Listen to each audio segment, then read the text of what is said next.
बच्चों good morning.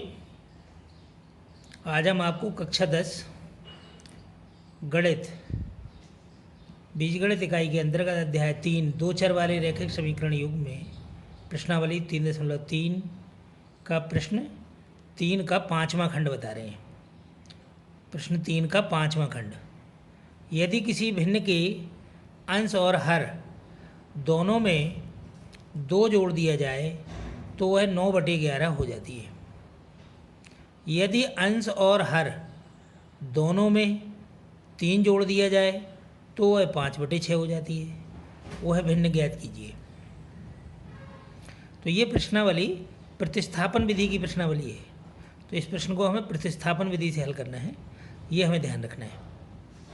परीक्षा में इस प्रकार से लिख करके नहीं आता कि प्रतिस्थापन विधि या विलोपन विधि, जिस विधि से आप हल करना चाहते हैं, जो आपको सरल लगती है, उस तरह से आप कर सकते हैं। यहाँ देखिए, माना कि भिन्न का अंश बराबर x तथा हर बराबर y।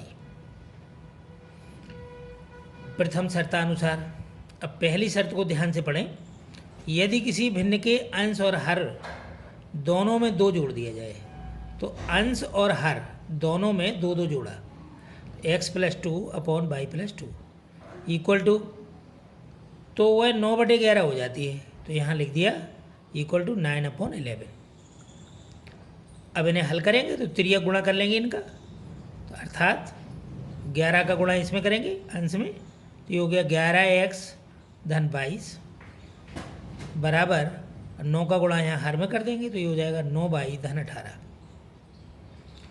तो अब इसको हल कर लेंगे। 9 जो ये 9y है, इसको हम पक्षांतर करेंगे इस तरफ, तो ये हो गया 11x ऋण 9y बराबर, अब इधर जो है यहाँ है ये धन के 18, यहाँ है धन के 22, तो ये जब पक्षांतर होंगे तो ऋण 22 हो जाएंगे।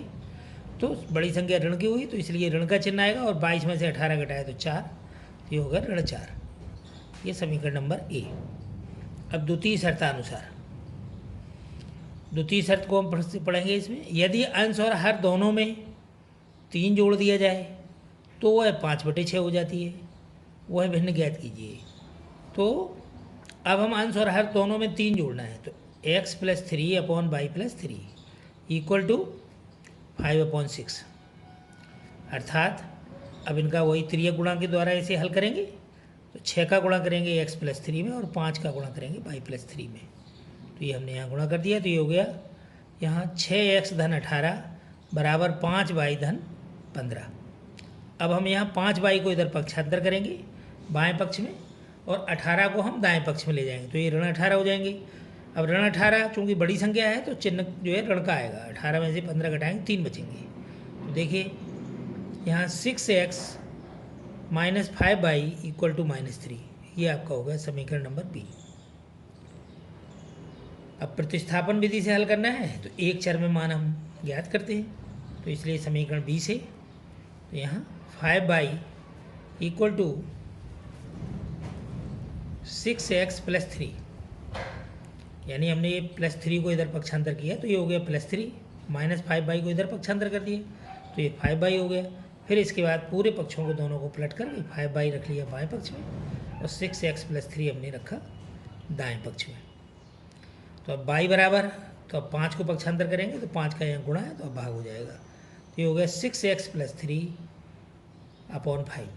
ये हो गया आपका समीकरण नंबर सी। अब समीकरण सी से जो y का मान प्राप्त हुआ, इसको हम समीकरण ए में प्रतिस्थापित करेंगे। तो ये हो गया 11x, समीकरण ए है 11x - 9y इक्वल टू -4। तो इसमें हमने मान रखा, तो ये हो गया 11x - 9, और y के स्थान पे हमने रखा है 6x + 3 अपॉन 5, तो ये हो गया 6x + 3 अपॉन 5 इक्वल टू -4। अब हमें इसे हल करना है, तो यहाँ देखिए ये 5 है इसमें हर में, तो 5 का हम दोनों पक्षों में गुणा करेंगे। तो हमने दोनों पक्षों में गुणा किया, तो ये आ गया यहाँ 11 × 5 = 55, 55x, और फिर 5 का जब हमने इस वाले पद में जब हम गुणा करेंगे, तो 5 से 5 कैंसिल हो जाएगा, तो सीधा 9 से 9 का गुणा करना है, 9 × 6 = 54, और ये ऋण के चिन्ह के साथ आएगा ऋण 54x, फिर ऋण का चिन्ह यहाँ आएगा, ऋण 9 का गुणा होगा 9 × 3 27, तो ऋण के 27 बराबर, अब 5 का गुणा यहाँ होगा, 5 चौको 20, ये हो गया ऋण 20। अब 55x में से 54x घटाया तो 1x बचा, तो x बराबर हो गया, ये ऋण के 27 हैं तो इस तरफ धन के हो जाएंगे, तो ये हो गया 27 ऋण 20, 27 में से 20 घटाया 7, तो x बराबर 7।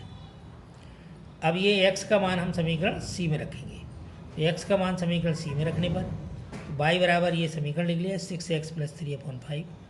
अब x की जगह पे हमने यहाँ 7 रख दिया, तो 6 × 7 धन 3/5, तो 6 सत्ते 42 धन 3। इसमें कई बार लड़के अगर कोष्टक नहीं लगाते हैं तो गलती ये कर देते हैं कि 7 में 3 जोड़ दिया, 7 तिया 21, और 21 का फिर गुणा 6 में करते, वो वहाँ गलत हो जाता है, इसलिए यहाँ कोष्टक लगाना जरूरी है। तो 6 सत्ते 42 और 3 45, तो ये हो गए 45/5, 5 का भाग हमने 45 में दिया, 5 9 45, तो ये y का मान आ गया 9। तो अतः भिन्न बराबर हो गया, x का मान है 7 और y का मान है 9, तो ये हो गया 7/9, ये आपका आंसर हुआ। अब देखिए प्रश्न संख्या 3 का 6वां खंड, ये अंतिम सवाल है इस प्रश्नावली का। 5 वर्ष बाद जैकब की आयु उसके पुत्र की आयु से 3 गुनी हो जाएगी। 5 वर्ष पूर्व जैकब की आयु उसके पुत्र की आयु की 7 गुनी थी, तो उनकी वर्तमान आयु क्या है? तो दोनों की वर्तमान आयु हमें ज्ञात करना है। तो यही जो हमें पूछना है, जो हमें ज्ञात करना है, वही हम यहाँ मान लेते हैं। तो हमने यहाँ माना कि जैकब के पुत्र की वर्तमान आयु बराबर x वर्ष तथा जैकब की वर्तमान आयु बराबर y वर्ष। प्रथम शर्तानुसार, तो प्रथम शर्त में हमें दिया 5 वर्ष बाद। 5 वर्ष बाद का मतलब है हमें 5, दोनों की उम्र में 5 वर्ष जोड़ना है। तो 5 वर्ष बाद जैकब के पुत्र की आयु बराबर हो गया x धन 5 वर्ष। इसी प्रकार 5 वर्ष बाद जैकब की आयु बराबर y धन 5 वर्ष। तो इनमें संबंध क्या है? 3 गुनी हो जाएगी पुत्र की आयु की, जैकब की आयु 3 गुनी हो जाएगी। तो ये हमने लिखा 5 वर्ष बाद जैकब की आयु बराबर 3 गुणा पुत्र की आयु। अब इनके मान रख लिए, जैकब की आयु है y धन 5 और यहाँ है पुत्र की आयु है x धन 5। तो y धन 5 बराबर हो गया 3 गुणा x धन 5। अब 3 का इसमें गुणा कर दिया, तो ये हो गया 3x + 15। अब ये 3x को इधर हम पक्षांतर करेंगे, तो ये ऋण के हुए, तो ऋण के, और ये y है धन का। अब इस तरफ हमने पक्षांतर किया तो 15 ऋण हो गया 5। अब इधर 3x में माइनस हटाने के लिए हमने माइनस का पूरे समीकरण में गुणा कर दिया है। तो ये हो गया आपका 3x - y = -15 + 5।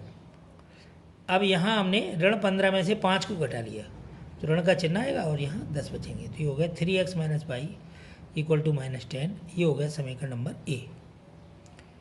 अब हम द्वितीय शर्तानुसार, दूसरी शर्त है 5 वर्ष पूर्व, तो दोनों की उम्र में हम 5 वर्ष घटाएंगे। तो 5 वर्ष पूर्व पुत्र की आयु बराबर x ऋण 5 वर्ष, जैकब की आयु बराबर y ऋण 5 वर्ष। और संबंध क्या है? 7 गुनी हो जाएगी पुत्र की आयु की 7 गुनी। तो ये हो गया जैकब की आयु बराबर 7 गुणा पुत्र की आयु।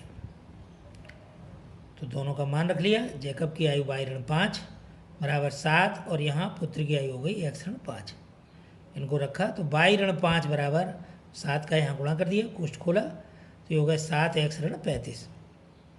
7x को इधर पक्षांतर करेंगे तो ये ऋण के हो जाएंगे, तो इसलिए इधर हमने y को इधर पक्षांतर कर दिया, तो ये 7x - y। फिर हमने यहाँ रखा 7x - y, और यहाँ हमने ये ऋण 35 को इधर पक्षांतर किया, तो ये हो गया धन 35। तो 35 और ऋण 5, तो 35 में से 5 घटाएंगे 30 बचेंगे। तो ये हो गया 7x ऋण y बराबर 30। ये आपका समीकरण नंबर बन गया बी। अब प्रतिस्थापन विधि से हल करना है, तो एक चर में हमें मान ज्ञात करना पड़ेगा। तो किसी भी समीकरण का चयन कर लेते हैं। तो समीकरण ए से लिया, तो ये हो गया y बराबर 3x + 10, y बराबर 3x + 10। ये आपका समीकरण नंबर सी बन गया। अब समीकरण सी से जो हमें y का ये मान प्राप्त हो रहा है सी से, ये हम समीकरण बी में रखेंगे। तो समीकरण सी से बाई का मान समीकरण बी में रखने पर, जिससे ये समीकरण बनता है उसके अन्यथा जो दूसरा समीकरण है उसी में मान रखा जाता है। तो ये हो गया 7x ऋण, और यहाँ बाई के स्थान पे हमने रख लिया 3x + 10। कोष्ठ बंद कर दिया क्योंकि यहाँ ऋण का चिन्ह लगा हुआ है। अगर मान लो ऋण का चिन्ह नहीं लगाएंगे तो 3x पे केवल ऋण रहेगा, तो ये गलत हो जाएगा। इसलिए यहाँ कोष्ठ लगाना जरूरी है पहले, क्योंकि ये सीधा एक मान है बाई का। बाई बराबर है 3x + 10, तो बराबर 30। अब यहाँ जो है ऋण चिन्ह के साथ इसको कोष्ठक खोलेंगे तो ये हो जाएंगे ऋण 3x, और ये धन के 10 हैं, ये ऋण के 10 होंगे। तो 7x में से ऋण 3x घटाया तो 4x बचा, और जो ऋण के 10 है वो दूसरी तरफ दाईं ओर जब पक्षांतर होंगे तो ये हो जाएंगे धन के 10। तो ये हो गए 4x बराबर 30 धन 10। तो x बराबर 40/4, 4 का भाग दिया, 4 दाईं 40, तो ये हो गया x बराबर 10। अब x का मान जो अभी हमने समीकरण c बनाया था, ये इसमें हम मान रखेंगे। तो x का मान समीकरण c में रखने पर, तो बाई बराबर यहाँ पर अपने x की जगह पे ये 10 रखा, तो 3 × 10 धन 10। यहाँ भी हमने कोष्ठक लगाया क्योंकि यहाँ भी गलतियाँ हो जाती हैं। तो 3 दाहिया 30, 30 और 10 40, तो बाई का मान आया 40। अतः जैकब के पुत्र की वर्तमान आयु, तो जैकब के पुत्र की वर्तमान आयु x है, तो x का मान है 10, तो ये हो गया 10 वर्ष। तथा जैकब की वर्तमान आयु बाई मानी है, तो बाई का मान है 40, तो ये हो गया इसका 40। इस प्रकार से ये आंसर हो गया। अगर इसमें कहीं कोई प्रश्न समझ में नहीं आ रही है, तो आप कोई चीज़ समझ में नहीं आए तो समाधान हेतु आप कमेंट बॉक्स में जाकर कमेंट करिए।